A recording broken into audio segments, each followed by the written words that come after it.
नमस्कार, तुम्ही बघत आहात आरोग्यदूत न्यूज. आरोग्यदूत न्यूजमध्ये आपल्या सर्वांचं स्वागत आहे. आता आपण ज्या घरी आलेलो आहोत, काल रात्री 9च्या दरम्यान गळ्यातील सोनं चोरीला गेलेलं आहे आणि ते पोलीस स्टेशनला पण नोंदवलेलं आहे. नेमकी घटना कशी झाली, काय झाली, आपण त्याच्यासाठी जाणून घेण्यासाठी आपण इथं आलेलो आहोत.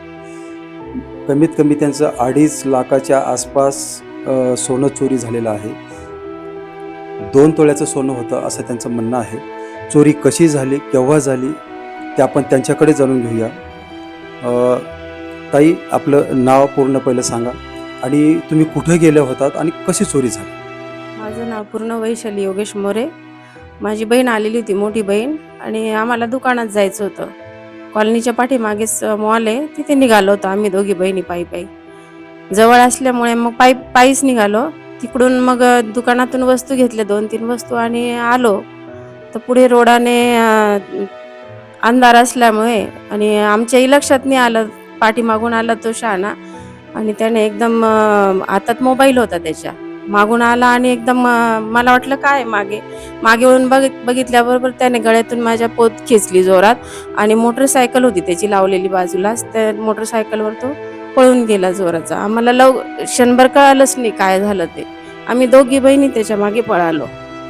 पण तुमच्या आसपास कुणी नव्हतं का? असं नाही, लाईट पण नव्हती आणि थोडंसं लांबवर होते माणसं, पण त्यांना कळालं नाही नक्की काय झालं ते.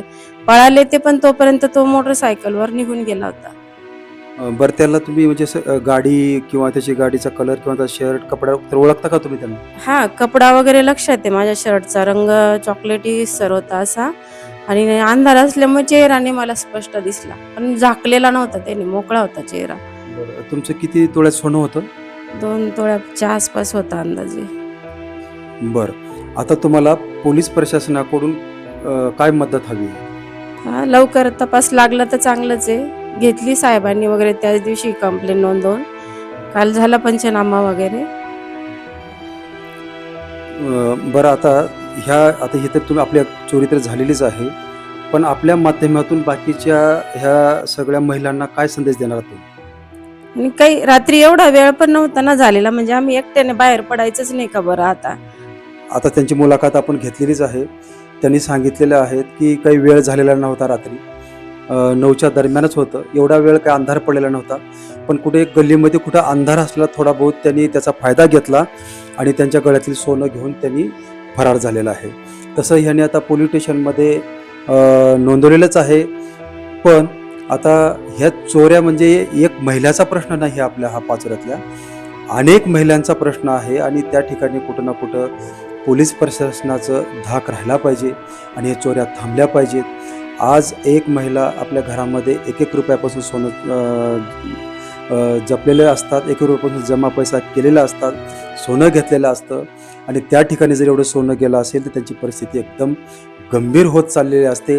आता आल्याच त्यांनी आम्हाला सांगितलं की जसं सोनं गेलेलं आहे तसं त्यांनी घरी जेवण केलेलं नाही आहे. तर हे कुठं ना कुठं पोलीस प्रशासनाने ह्या ठिकाणी लक्ष दिलं पाहिजे आणि जेवढा लवकरात लवकर जो चोर असेल त्याला पकडलं पाहिजे आणि ह्यांचं सोनं परत केलं पाहिजे. कारण जर सोनं नाही सापडलं तर हा जो चोरांचा जो हिंमत आहे, अनेक ठिकाणी चोरी होत जाईल, अनेक ठिकाणी असं त्यांची धाडस वाढत जाईल. आणि जर तुम्हाला पब्लिकमध्ये जर पोलिसांना जर त्यांना धाक ठेवायचा असेल तर अशा चोरांना पहिलं पकडलं पाहिजे की पुढे चालून कोणत्या चोराची हिंमत झाली नाही पाहिजे. धन्यवाद.